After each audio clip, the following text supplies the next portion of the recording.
So in this network communication device, we are going to talk about the network communication devices. So that is basically what are the network devices are they. The objective of this module or lecture is, it will explain how the network device is enabled, the wired and wireless networks. So we talk about which network device is used for wired network, which network device is used for wireless network. We talk about the wired routers and wireless routers. So more about that, and then that is basically how those devices are used to connect the network devices in the network, and then we talk about how to configure them to protect the data. So the first and foremost to talk about network devices. So what comes in your mind? What do you think that what sort of devices will be available in the network? And which devices we named it as network devices?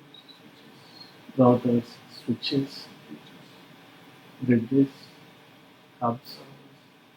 We call these are network devices.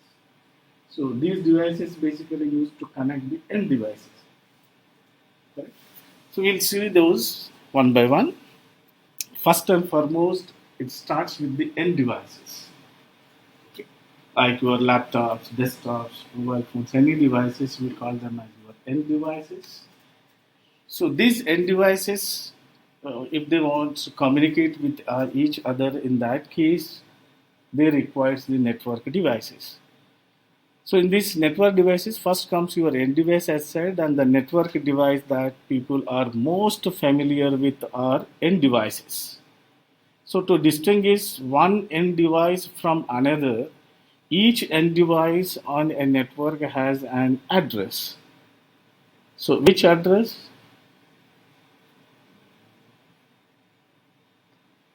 How do you identify your end device? Is one, but in the network. Like it. Yeah. So like for us, some names are there. The same way to identify any device, the IP address is most important to distinguish any two devices in that. So that when an end device initiates the communication, it uses the address of the destination end device to specify where to deliver the messages. So an end device is either the source or the destination of your message transmitted over the network.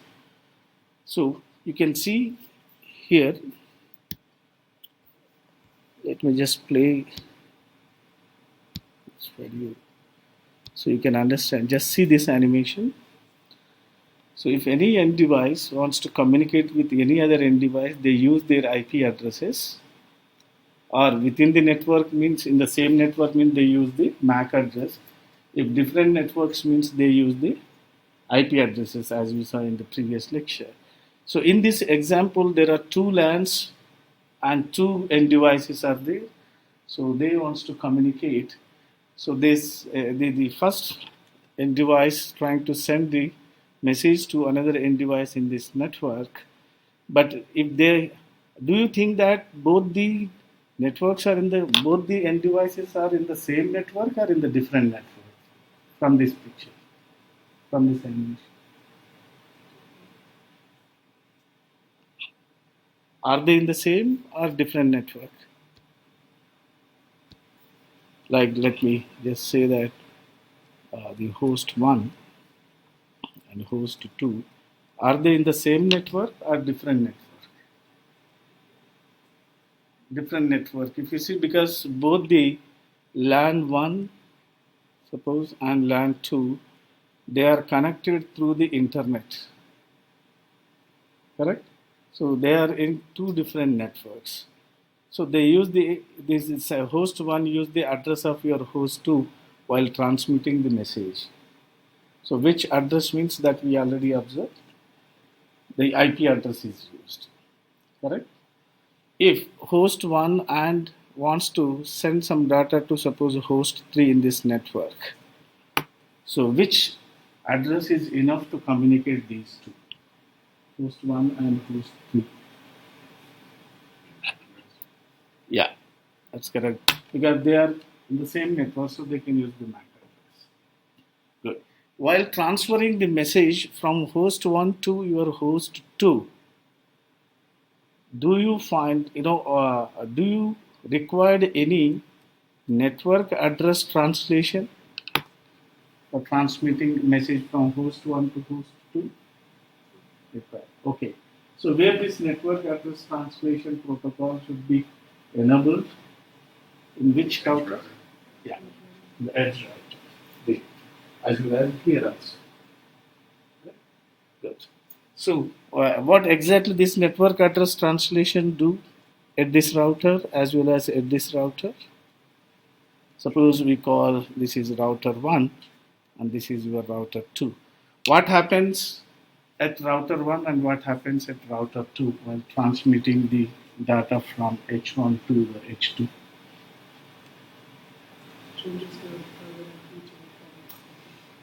Oh, that happens at R1. Okay. What happens at R2?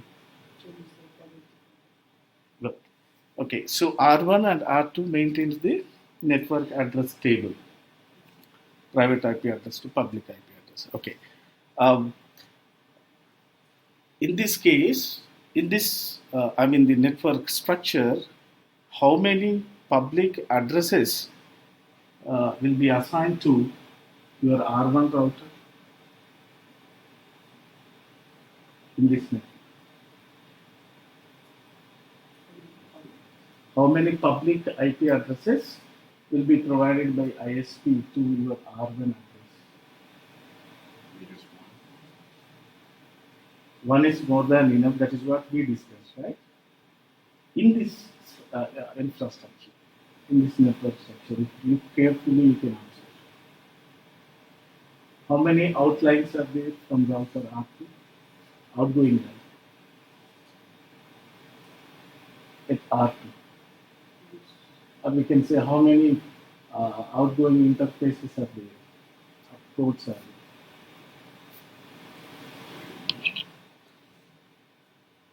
This is 1, right? 2 and 3 connections. So 3 interfaces. So 3 ports are there. For every port, 1 IP address is required. So here 3 ports are there. That means how many public IP addresses required for this R1? 3.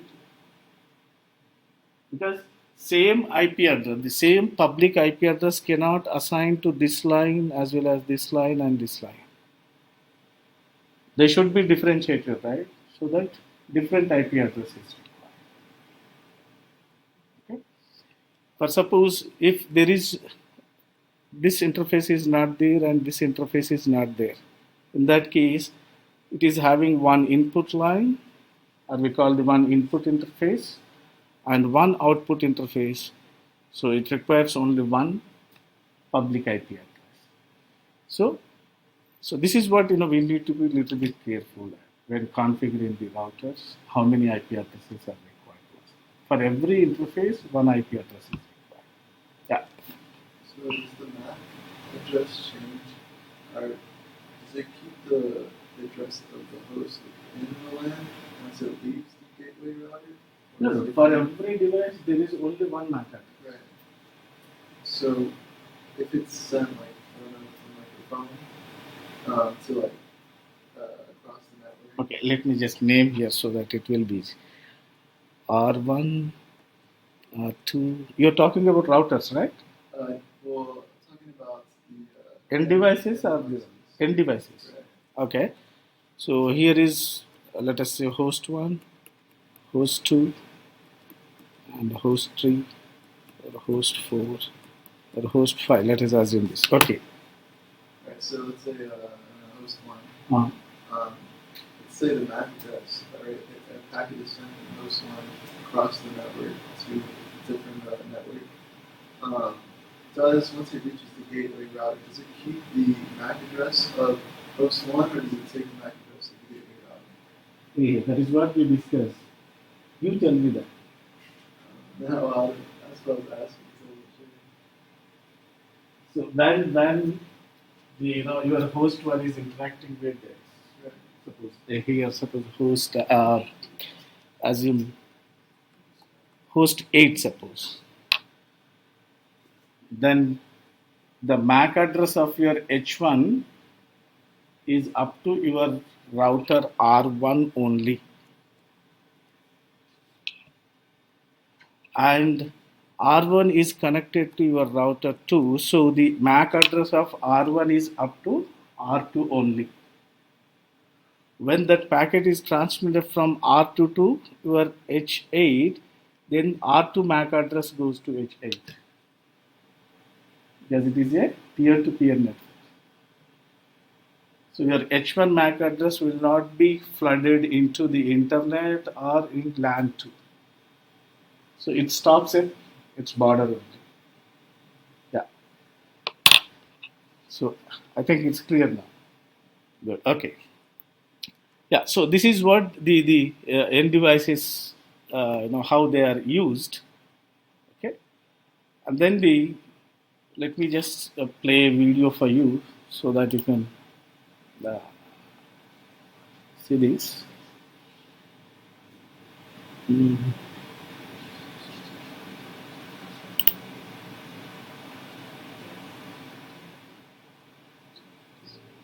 An end device is any device on the network that initiates communication, is either the source of a message or the destination. So typical sources and destinations of messages are PCs, we have a printer, here is an IP phone, a server, a laptop, also devices like smartphones, wireless devices, or Internet of Things devices that are on the network with an address, like an appliance, like a coffee pot here, or a webcam, or even a street lamp could also be considered end devices. Now, the devices that facilitate this type of communication are intermediary devices, like a switch, you can see the switch here and the switch here, and an access point, or in this case, a wireless gateway that is being used as an access point to wirelessly interconnect all of the end devices. As you can see in this demonstration, the switches and wireless gateway facilitate communication between end devices. For instance, PC1 can send a ping message to the server. The message is forwarded from the source device through the intermediary devices, the switches, to the destination device, the server. The server responds to the ping with a new message. Now the server is the source, crossing the switches' intermediary devices and reaching the destination, the end device of the PC. Each communication has a source and a destination end device. In this example, the smartphone wants to send a print job to the printer. The print job is forwarded to the wireless gateway. The wireless gateway, not knowing the exact location of the printer, floods the packet to the switch as well as every device on the wireless network. Wireless messages can be seen by every wireless device on the wireless network. Yeah. So from this, what you understand, when a wireless device is sending the information, so which communication service it takes? Is it unicast, multicast, or broadcast? Broadcast. Because I said the wireless device don't know what is the destination address, so it will broadcast. And when it is broadcasting, only the appropriate destination will reply. All other destination end devices, they will simply broadcast. Okay. So the next important the communication devices are your routers. So these routers are the devices that operate at the operating system. They are having their own operating system. So they operate at the OSI layer, that is network layer. Router is a network layer device or layer 3 device, as shown in this one. So what do you think, what is the basic functionality of this router? The routers. So in this network, we are having, here is one router.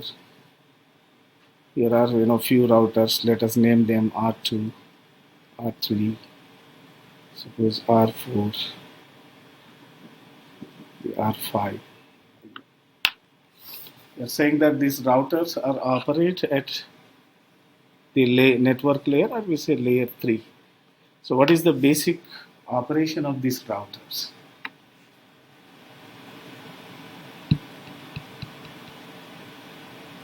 They find a route from the source to the destination. That's right. Yeah. So the first and foremost important point is you might have heard about routing algorithms, routing protocols, static routing protocol, and dynamic routing protocols. Okay. We are not going in detail about each routing protocols that might have covered in terms of networks. So they need to find out a route from source to the destination. That is the first one. So once the route is established, then try to send the the packets from source to destination via the same route. So as shown in this figure, the routers are used to interconnect the remote sites. We can call these are the router R1, the R2, and R3. They are basically used to connect the remote sites. That means from home office to your central office or central office to your branch office, they are in remote, right? So they use the process of routing to forward data packets between networks. So that is from your central network to your home office network through the internet. In the internet, again, it might have some other number of routers will be present there. So the routing process use the network routing table. So that routing table build up either using static routing protocol or the dynamic routing protocol. The most commonly used routing protocols are your border gateway routing protocols, BGR protocols. So they use these network routing tables, protocols, and algorithms to determine the most efficient path for forwarding an IP packet. So the routers gathering the routing information and update other routers about the changes in the network, because sometimes if any link because of external things or internal things, if any link become cut, then this route will not be exist. So that should be updated in the routing table, and that information will be updated to all other routers which are connected to this router. So that we call the routing table information sharing part. So the routers have two primary functions. One is the path determination and packet forwarding. These are basically two routing, what you call the operations. One is the path determination, and another one is the packet forwarding. So to perform the path determination, each router builds and maintain a routing table, which is a database of your known networks and how to reach them. So the routing table can be built manually or contain statically the static routes, or can be built using a dynamic routing protocols, as we said. So the packet forwarding is accomplished by using the switching functions. So which use whether it is using the TCP connection or UDP connection, it doesn't, but it uses the switching process. So switching is the process used by a router to accept a packet on an interface and forward it out of another interface. So the primary responsibility of the switching function is to encapsulate packets in the appropriate data link frame type for the outgoing link. That means if it is using private IP address, then that private IP address is converted into your public IP address, and that public IP address will be encapsulated for ongoing packet from the router. Yes, please. So these tables that you mentioned a lot, like I know this one's a routing table. Are you able to see these tables as a user and like access them? Is there any way, or is it just like a memory No, you can see the routing table on the router. You'd be able to? Okay, Yeah, because if you are a network administrator and if you have the administrative privileges to go through the router, you can check that what is the routing key. So if it is, but it is for the network analyst and cybersecurity analyst, it is very much required to check the routing table very frequently, because sometimes without the network administrators notice, some malicious users they can build a routing table on behalf of you, and all the routes will be changed. So that is what the attacks happens. Uh, I think during our Ethernet packet forwarding there, we have seen how the MAC address is changed by the malicious. So the network administrator has to take a little bit care about that. So in this figure, you can see. Let me just play to you, how the router plays an important role in this animation. Just say this. So host 1 and host 2 are connected through the internet, and host 1 wants to send a network, the packet, it goes through the router. So what happens at the router? You can see here, when the packet reach to your router from your host, then the router is able to see what is the IP address in that router. Okay. What is the source IP address? What is the destination IP address? So here the private IP address will be changed by your R1 into your public IP address, which is going through the the outgoing line. So you can see the further observation. So this is the original IP address of your given packet, which is received by your R1. So it finds the source IP address and the destination IP addresses. So there it finds the public IP address. So the private IP address is re-encapsulated by your R1 to reach to the next router R2. Now R2 will convert that public IP address into private IP address and forward it to the destination side. So that is what we are saying. First is your path finding, path determination, and second one is packet forwarding. So how packet is forwarding means based on the IP addresses. So here, in this case, at layer 2 at R1 router, what happened? It just decapsulated your layer 2 frame header and trail expose the layer 3 packet over there, right? So this is we call the encapsulating and decapsulating packets at the router R1 and router R2. So what is happening? The first page, it decapsulates the layer 2 frames header, which one your router R1, and the trailer to expose the layer 3 packets. Then it examines the destination IP address of the IP packet to find the best path into the routing table. So in our example, there is only one path is existing. So then if the router finds a path to the destination, it encapsulates the layer 3 packet into a new layer 2 frame. That means what? From R2, R1 to when the packet is start transmitting from R1 to your R2. So whatever the packet is received by R1, that packet is decapsulated first by R1. When decapsulating, it is finding what is this destination address. That is most important. When it is finding destination address, then based on destination address, it finds whether the route is exist or not. If route is exist means for that destination, for this line, output line, what is the address, IP address of your R2 is known to your R1 in the routing table. So then your R1 decapsulate the packet which is received here. So what will be there in that? It is having the IP address of your host and your Ethernet address, right? Or the Ethernet address. So these two fields are decapsulated from this and it builds a new packet. So whatever the destination IP address is there, that will be remain same in the packet.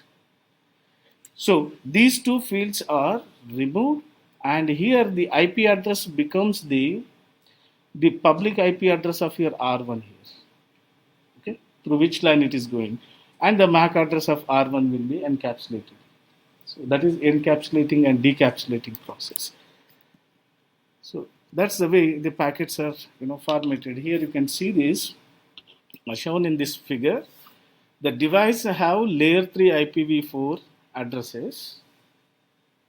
So while the Ethernet interface have layer 2 as we discussed, that is the MAC addresses are shortened to simplify in this case, like the shorter one is given. So as a packet travels from the source device to your final destination, what is happening from PC1 to R1, R1 to R2, R2 to R3? From here, you can just observe and tell me, which device is doing decapsulating and encapsulating in this case. What PC1 is doing in this scenario? PC1 simply generates a message. So in that message, PC1 is having what? The PC1 own IP address, right?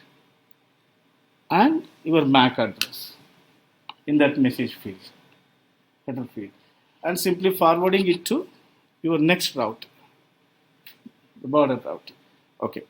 So through the interface of your, the Ethernet interface 00, R1 is received. Okay. Now at R1, what happens? At R1, it will, what two operations it performs? First it decapsulates and then it encapsulates.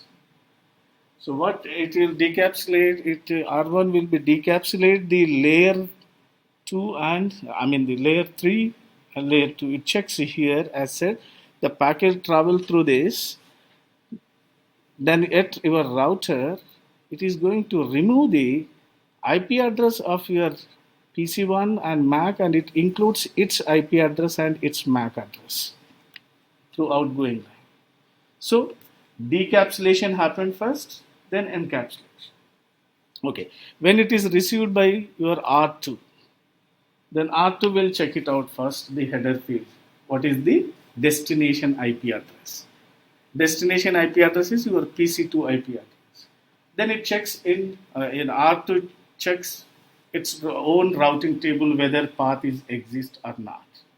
If path is exist, then whatever the message the packet is received from R1, that is decapsulated and adds its own IP address and MAC address, that is encapsulating. So this process continued until the packet reached to the border router of your destination side network end device. The end device, not network device. So this will continues. So now in the router that must determine how it encapsulate the packet and forward it out to the correct the egress interface. So these are few steps we'll take in. So that is what we have seen here. The data link layer frame with an encapsulated IP packet arrives on the ingress interface of your router 1, which we have just discussed, right? So data link layer header means what will be there in that header? Yeah. So it is having the MAC address, right? Data link layer means it's having a physical address, correct? So then the second step, physical address followed by your IP address, followed by your network address, followed by its transport address, because in the encapsulation on server, the source side, it happens from application there, the header field. So in the decapsulation, the destination IP address, in the second step, the destination IP address will be examined by the router. So whether the destination IP address is there in the routing table or not. If there means path is exist, right? If it is there, means path is exist. When path is exist, then in the fourth, in the fourth step, it is trying to do the decapsulation, and in the fifth step, whatever the decapsulation and encapsulation done, that will be forwarded to your destination side. So this is what the packet forwarding decision process at the routers. So in packet forwarding, in short summary, if you see the forward the packets to the devices um, on directly connected networks, so there are three actions a router can perform with a packet. After the best path is determined by the router, it forward that packet to the device on the directly connected network, not directly to the end destination. It forward to directly connected means R1 directly connected to R2. It forward to R2, correct? And then forward that packet to the next hop of the router. That hop will forward to the next hop if it is there. Next hop, and that process continues, and drops that packet to a non-matching routing table. That means it reached to the destination side router. A destination side router doesn't need to maintain the routing table, but it maintains destination side. It knows the IP address of that particular device, right? Destination side. Okay. So from there, because when it is connected to multiple devices, every interface is having separate IP address. When the destination side router receives that packet, it checks the destination IP address and it simply unicasts that packet to the destination end device. Okay. So this forward the packet to a device on a directly connected network means if the root entry indicates that the egress interface is directly connected network, so this means that the destination IP address of the packet belongs to a device on the directly connected network. So that is what, when a packet, suppose received by a router here, at this router, when it is received this packet, suppose you have multiple devices connected to this computer 1, suppose computer 2 or computer 3, every computer is having their IP address, like 192.168.1. Suppose this is 2, 192.168.1.3. This is 192.168.1. Suppose 4. And in the destination address of this packet is suppose 192.168.1.3, then this router can simply forward to this line only, because your C2 is directly connected to your router.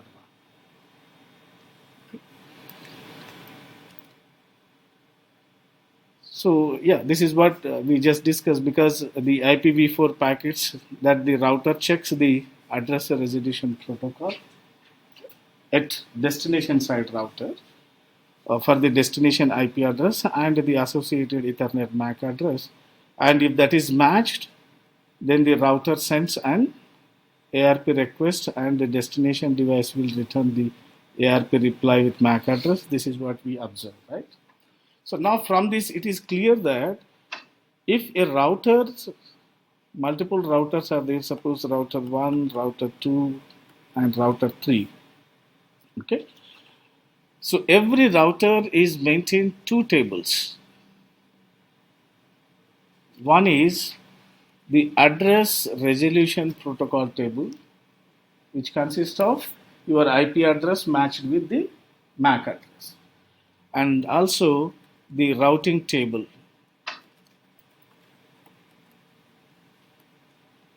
That maintains two tables. So this address resolution protocol table used to deliver the packet which is received from outside the network, and the routing table is used to forward the packets to the other networks. Okay. Yeah. So then comes to the forward the packet to the next hop when it is a router is a border router and another router is existing in between, and suppose R3 is another router. This is a border router for one network. This is border rate of no, border router of one network. So this becomes the next hop towards this network. I mean towards the destination side. So how forwarding means? The forwards the packet to the next hop router means if the router entry indicates that the destination IP address is on a remote network, that means what? It checks its routing table. Each one R1 checks the routing table, and in the routing table, if it finds there is a route which shows the destination is outside this network, this is the private LAN. If it is outside the network, then it will forward it to the next hop. So at this next hop, this router also checks what is the destination address, and that it continues until it reaches to the destination side. So what is there inside the routing table then?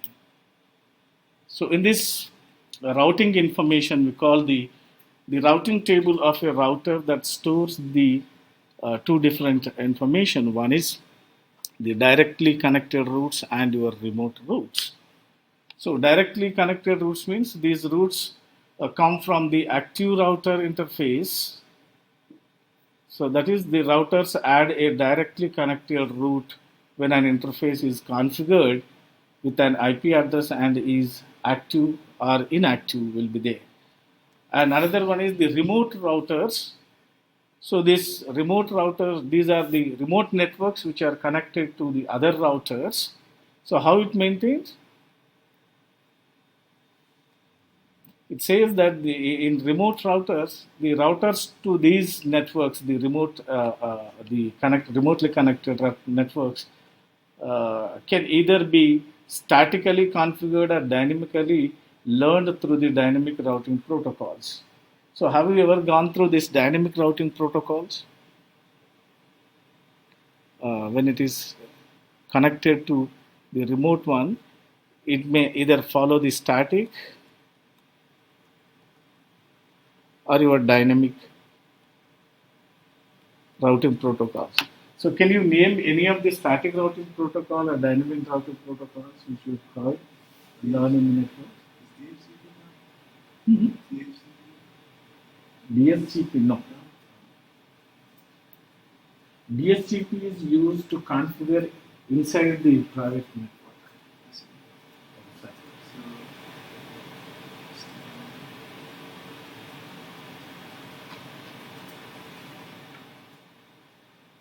You might have heard about the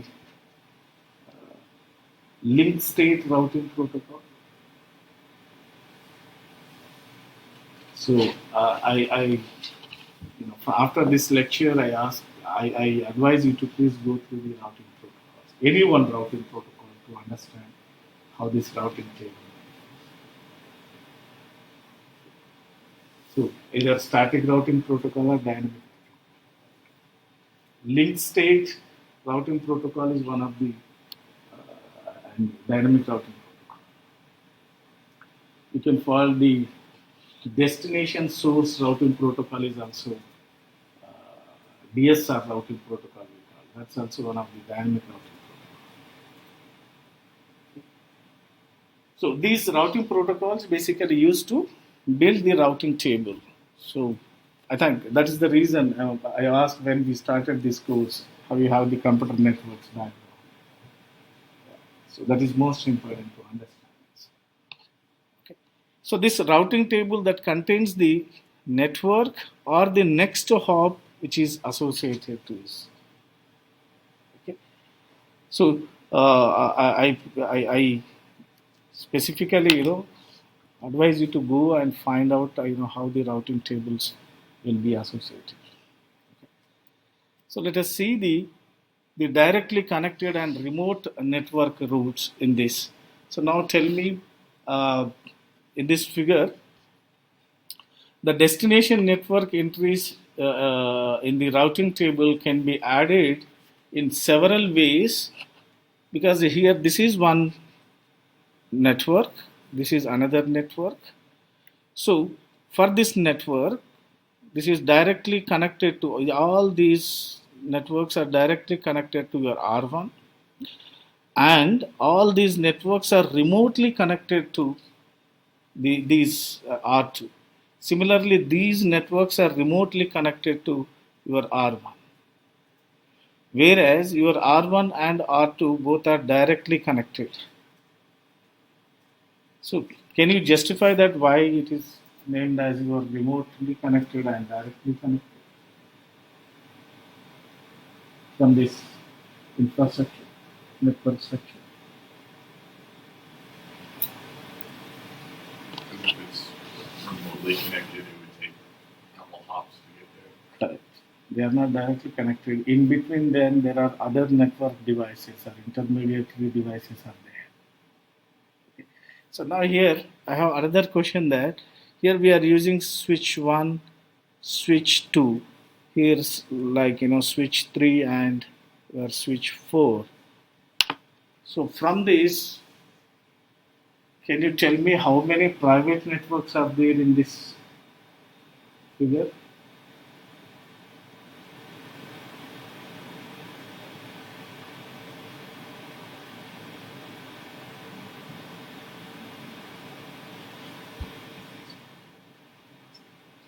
In this diagram, how many private networks are there? Yeah. Good. I don't know if it's a trick question or not. I feel like it's 4, but no. It's 4, right? Because switches basically used to connect end devices, right? That means every switch is connected some, here it is given, suppose 24 means the first 4 bytes are used for network and last byte is used for your end devices, right? In this IP address. So this switch can connect how many end devices? Possibly. 2 to the How many? 2 to the 8. 2 to the 8, okay. But out of all the 2 to the 8 devices will be connected to this. I guess it would be -3. Yeah. So at most, one switch can connect 254 devices. 254 devices, including it. Correct? One IP address for itself, one IP address for broadcasting. So remaining, it can connect to 253 devices. So in one private network, how many devices that you can expect to connect with one switch? So again, the answer is 253. If you have end devices more than 253, suppose, if we have the 400 devices, suppose, 400 devices, then you have to have 2 switches. 253 with this switch, remaining with this switch, or you can equally divide. 200 with this switch and 200 with this switch. Are you getting? So as number of devices increase in the network, number of switches increase. Right? So that's why we see the switches. Why we use the switches means again for subnetting. As we subnetted, we have 400 devices, so 200 here and 200 here. So we are subnetting that. But these are directly connected to your R1 router. So now for R1 router, how many end devices means? It's 400. Plus 2 switches. 402. So while configuring as a network administrator, while configuring, it is based on how many end devices are there, so that how many switches required, how many routers required, then we connect end device to switch, switch to route. Then to connect with internet, who are the internet service providers are there? So in that way they are configured. We can choose any one service provider. So we connect to their router. That becomes the next hop to our router. So from their service provider, it goes to another service provider. So like that, the network, the formation done. So in this case, the directly connected and remote networks. So this S1 and S2, they are directly connected to R1. And we can say S1 devices and S2 devices are directly connected. S3 devices and S4 devices are directly connected because they are in the same network. They use the same IP address, right? So, I mean the network address. And S1, S2 devices are remote to S3, S4 devices. Here it is. Okay. So, like for example, here one computer is connected, C1, here one computer is connected, C2. So, they are remote to the C3 computer and your C4 computer. But here C1 and C2, they are in the same network. So, they can directly connect it to this with respect to this router. Okay. So, this figure just identifies the directly connected networks and remote connected networks of your R1. I think it's clear from this figure, right? Okay. So, from here, you can see the destination network entries in the routing table can be added in several ways. So, where the routing table can be added, it is added at this router. This router maintains the routing table. In that routing table, it will have the source and the destination entry and the distance, or we call the number of hops. That entry will be there, and another entry will be there. What is the next hop? Next hop. So what happens? It finds the source IP address, destination IP address, the number of hops. Means what is the distance between this switch 1 to your switch 2. That gives number of hops. And next hop means in this route, okay, it should give to R2, or if any other router is there, suppose R3, it should give forward to your R3. So which one is the next hop to this destination? So in this case, R2 is next hop. So here it comes, R2 is next hop. Number of hops are, from here it is 1, 2. So number of hops are 2 to reach the destination.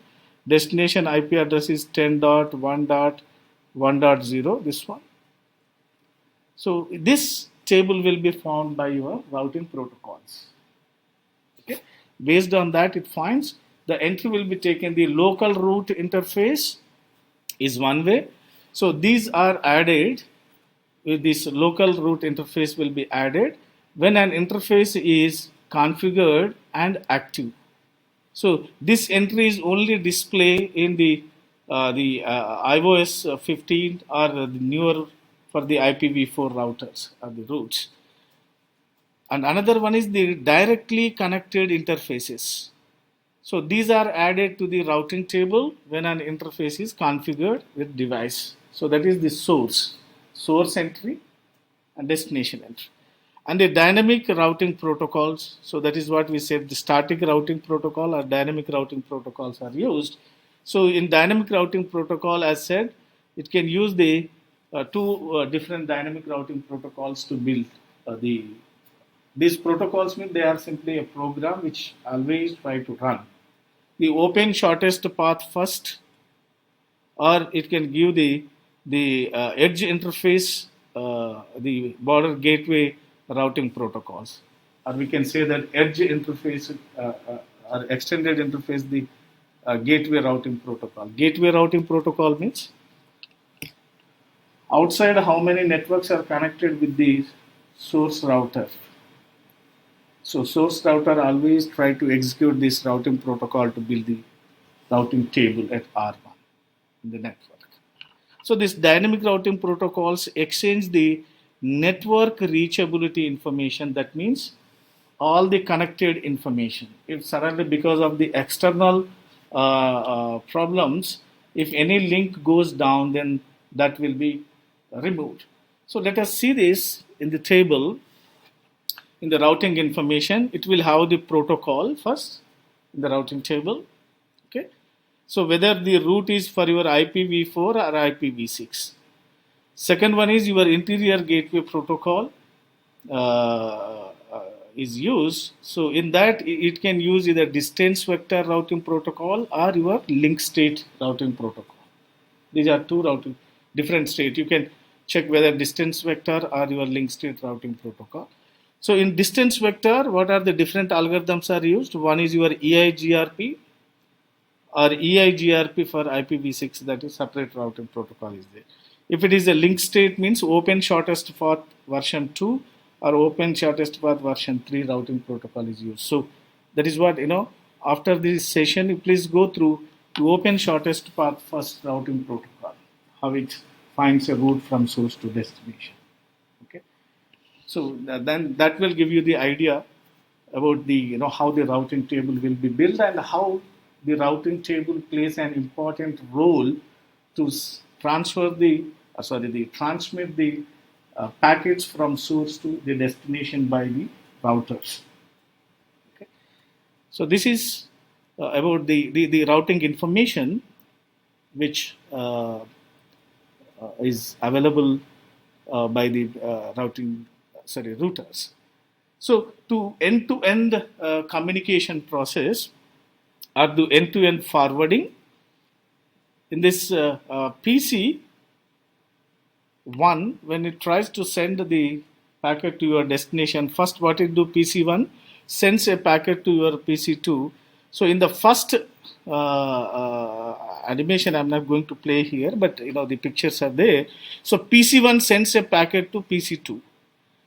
So when it try to send a packet to PC2, let me just try whether it is. I think I saved this one. Let me just check it out whether it is available or not. So that.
Please check it out this. Let me just play.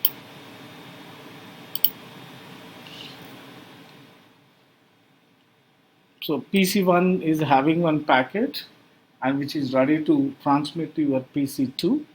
So in that packet, the source IP address and source MAC address will be your 192.168.1.10 and the Ethernet is your 0A, so MAC address is there. The destination, it will have the destination IP address that is 192.168.4.10 and its MAC address. So when it's forwarding, so what part does it need to take means it will just check it out in packet layer. What is there? Source IP address and destination IP address, right? So source IP address is its own IP address and destination IP address is PC2 IP address.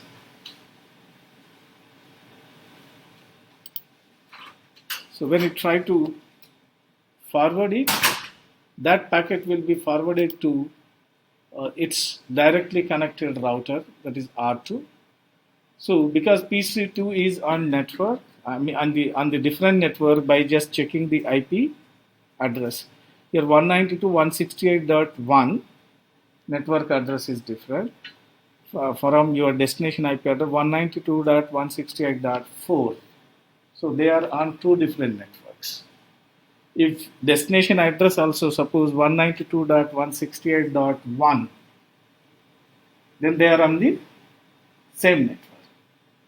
So it is a different network. Then what PC1 will do? Simply forward that packet to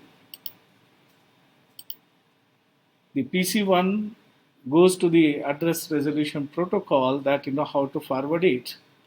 So then PC1 IP address and its MAC address will be cached for your R1. So this will continue. So in this address resolution, it finds that the destination is outside the network, so it simply forward it to its border gateway router. Now it is the job of your border gateway router to find out for that destination what is there inside the routing table. So in the routing table, then when it reaches to your router, in the router it will check in the routing table that for that destination, what is the next hop. So here you can see the routing table format in this slide. It is having what this router 1 connected to what are the different networks. So it is connected to your 192.168. Your 1, 2, 3, 4 different networks are there, and the number of hops are this. It is showing 0 means they are directly connected. 1 means it is 1 hop distance, that is R2 is 1 hop distance. Then 2 means this network is your PC, means your R3 is 2 hops distance. Your next hop IP is from your router 1, it just forwards to the next hop. The next hop is your 192.168.2. And this router R2 can be identified with the 2. So it will just forward to the next router. And the same job will be done by your R2. R2 also, upon receiving that packet, R2 goes through its routing table. In that routing table, the R2's routing table, it will find what is the next hop for this IP address. Okay. If it is matching to R2, it will directly forward to end device. If it is not matching, then it will goes to the next hop ID. And in the next hop ID, it will check, the IP address of next hop is your R3. So R3 is 192.168.4, and then it directly forward, because when this packet is received by R4, your PC2 is directly connected to your R3. That you can find number of hops are 0 in that, and through which interface it is connected. It is having in that, when it reached to the 0 connected, the directly connected device, then it go and check in its address resolution protocol table. There for this IP address, the is available in that, and the MAC address is there. Then it will R3 will deliver it to your PC3. R3 will be deliver it to your PC3. So this is how the end-to-end packet forwarding, or we can say peer-to-peer packet forwarding from source to your destination. Okay. So here, let me just try to find out the video which I can play for you so that you can understand. I'll just take only 2 minutes time. Just see this video and carefully observe how the packets are forwarding from your source to destination. Part of network. The role of the router is to direct messages through the network, choosing the best path for a message to take to get from point A to point B. In this simulated network, every link or line that you see represents a separate subnet. So for PC A to PC B and all the way over to the edge router,